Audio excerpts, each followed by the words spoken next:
auxílio políticas públicas como ProUni e também sou filho dos versos e do que a poesia causou em mim. E hoje aqui eu vou falar da poesia como uma chance da gente se aproximar entre nós aqui, de a gente se aproximar de um rio que corre, que nos atravessa, de um rio que pode avivar a nossa percepção e que pode regenerar a vida em alguma medida ou em alguma desmedida. Eu começo contando que quando eu era criança e eu aprendi a ler, minha mãe ficou muito maravilhada com o filho que tinha descoberto a liga das palavras. E minha mãe e meu pai sempre insistiram muito que eu estudasse, insistiram ferrenhamente, até porque eles não tiveram esse direito garantido, direito à educação. Por isso, eu chego até você que está assistindo a gente em algum lugar, em algum momento da história. Chego até vocês por caminhos interditados. O livro da escola se fechou para os meus pais na 3ª série. Quando minha mãe me ouviu lendo, quando minha mãe me leu lendo, minha mãe me pediu: como você lê sem tropeço? Lê em voz alta para mim, meu filho. E a minha mãe, ela falava isso repetidas vezes. Então qualquer pessoa que chegava em casa, qualquer pessoa, podia ser um vizinho, um primo, um tio, uma tia, minha mãe falava: filho, levanta e lê alguma coisa para essa pessoa, lê alguma coisa, porque ela queria mostrar para todo mundo que o filho dela sabia ler. Quando minha mãe me ouviu lendo, quando minha mãe me leu lendo, minha mãe me pediu: lê em voz alta para a visita, meu filho. Era para eu pegar o primeiro papel por perto qualquer e ler. Quando minha mãe me ouviu lendo, quando minha mãe me leu lendo, minha mãe me pediu: lê em voz alta para Zélia, meu filho. De onde vinha tanta voz? De onde vem tanta voz? De onde vem tanta voz? De onde vaza tanta voz? De onde vem tanta voz? Digam também. De onde vem tanta voz? De onde vem tanta voz? De onde vem tanta voz? Que lê para minha mãe, que lê para a visita, que lê para Zélia, que lê para você. Quando minha mãe me ouviu lendo, quando minha mãe me leu lendo, minha mãe me chamou: lê em voz alta, meu filho, lê em voz alta para mim, meu filho, lê em voz alta, meu filho, lê em voz alta, meu filho, lê em voz alta, meu filho. Até que um dia escutei: lê em voz água, meu filho. E o tempo todo ela queria ouvir o curso da palavra e não o discurso do papel.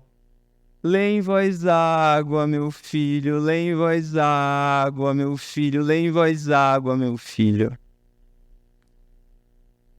A Audre Lorde, que é uma poeta e também é uma paixão para mim, ela tem um texto chamado A Poesia Não é um Luxo. Nesse texto, ela fala da poesia muito a partir da perspectiva das mulheres negras como a destilação reveladora da experiência. A destilação reveladora da experiência. Ela fala também o que a poesia não é.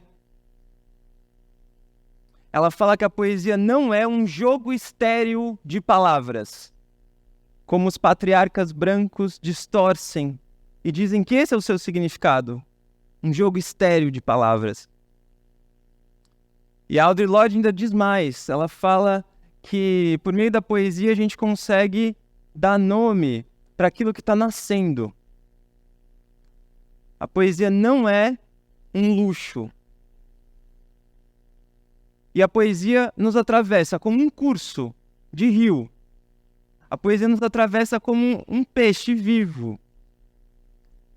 Um dia, eu estava andando na cidade de São Paulo, por uma rua que tem um prédio, que eu sempre prestava atenção nesse prédio, e eu sempre achava muito estranho esse prédio, porque na frente dele tinha uma espécie de tanque de carpas, uma espécie de aquário aberto. E eu convido vocês a imaginarem mesmo essa cena. Eu estava lá andando por essa rua, eu passava lá várias e várias vezes. E um dia eu estava passando exatamente por lá, olhando para aquelas carpas e me perguntando de novo, né? A serviço de quem?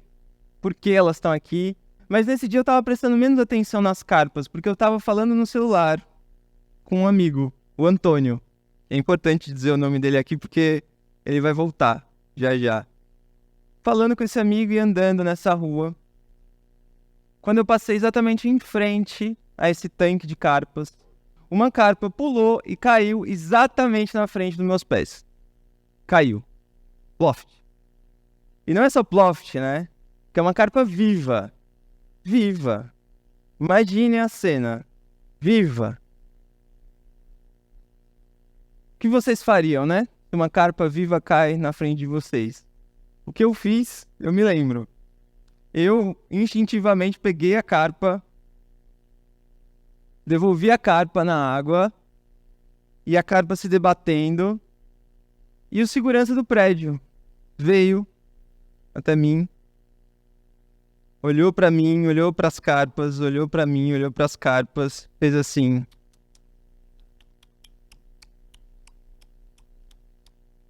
Essa carpa tá impossível hoje. Não é a primeira vez que ela pula. Ele falou isso. E eu fiquei com essa imagem. Com essa imagem comigo. Isso que atravessa, isso que nos atravessa, isso que a gente pode perceber ou não. A gente pode perceber ou não. Essa carpa que é um poema vivo. Depois eu descobri um poema tão vivo quanto uma carpa, de uma poeta chamada Adília Lopes, portuguesa. Ela fala assim: escrever um poema é como apanhar um peixe com as mãos. Escrever um poema é como apanhar um peixe com as mãos. Alô? Antônio? Antônio?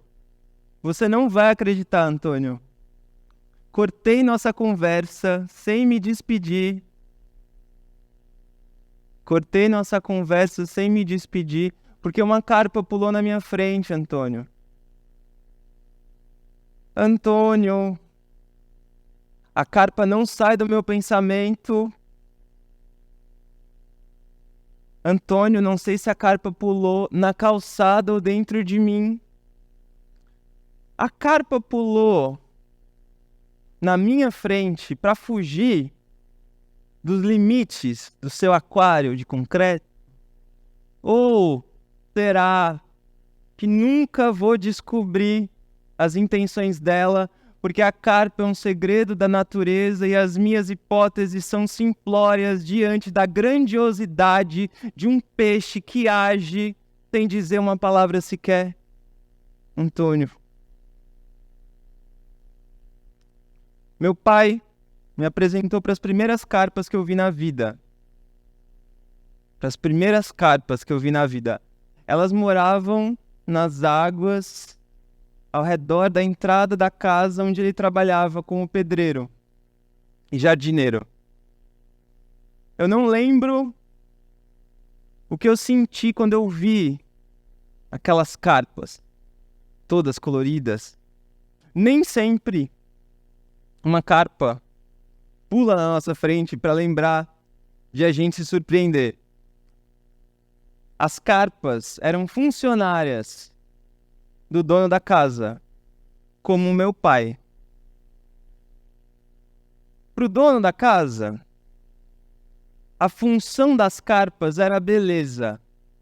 Mas algo me diz que para as carpas, beleza não é função, beleza é fartura. E a poesia é essa mistura em que o mistério acontece de repente, em que o susto acontece de repente, em que a carpa pula de repente. E um dia eu estava numa quadra de uma escola, com vários adolescentes. Como muitas vezes eu estou em vários espaços, falando poesia, vivendo oficinas de poesia, com as mais variadas idades e pessoas diferentes, para que a gente possa descobrir juntas e juntos o que é a poesia. E aí eu estava lá, nessa escola, nessa quadra. Era um lugar que era difícil escutar as pessoas, porque o som se esgueirava e se escorria pelas paredes. E aí eu perguntei: o que vocês pensam, o que vocês lembram quando vocês ouvem a palavra poesia? O que vocês sentem, né? Aí uma garota lá do fundo falou assim: rima! Rima! E aí eu escutei lá da frente assim: ima!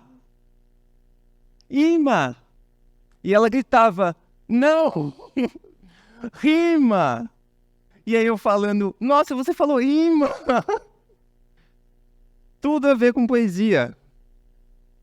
Essa chance da gente se aproximar, que pode ou não ter rima, que muitas vezes é um mal entendido, mas que nos atravessa. Uma poesia pode estar escrita num papel, mas ela não necessariamente está escrita num papel. Tudo fala, tudo é palavra. Como diz o Ampatebá, ao lembrar desse provérbio tão antigo. E o Ampatebá tinha um mestre, muito maravilhoso também, chamado Tierno Bocar. E o Tierno falava que existem 3 maneiras de se aproximar de um rio, de conhecer um rio. A primeira é você ouvir os outros falando desse rio. A segunda é você ir até o rio e olhar o rio, cheirar o rio, ouvir o rio. A terceira é você entrar no rio, se lançar no rio, se misturar com o rio e se tornar o rio.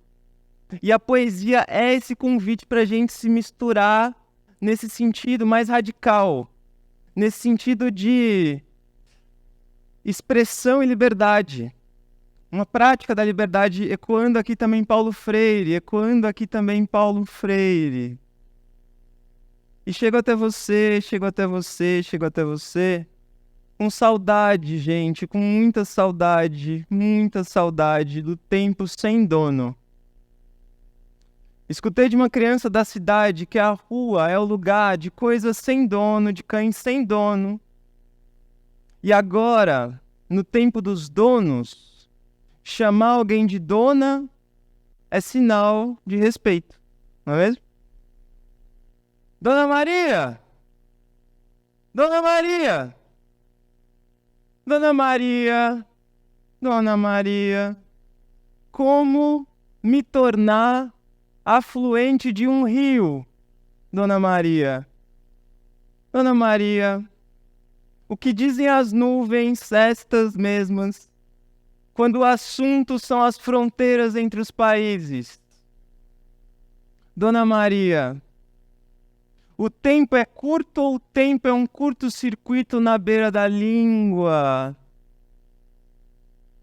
Dona Maria, Dona Maria, para levantar o prédio com vista para o outro prédio, a construtora derrubou os 2 pés de manga do terreno, Dona Maria. Dona Maria, me contaram, o homem incumbido de demolir as árvores tinha fome, e antes de ligar a motosserra, comeu uma manga, Dona Maria, Dona Maria. O sabor de uma manga com dono é diferente do sabor de uma manga sem dono, Dona Maria. A poesia não é um luxo. A poesia não é um jogo estéril de palavras, a poesia é um gesto ancestral de cantar a realidade, de brincar a realidade, de se arrepiar com a realidade.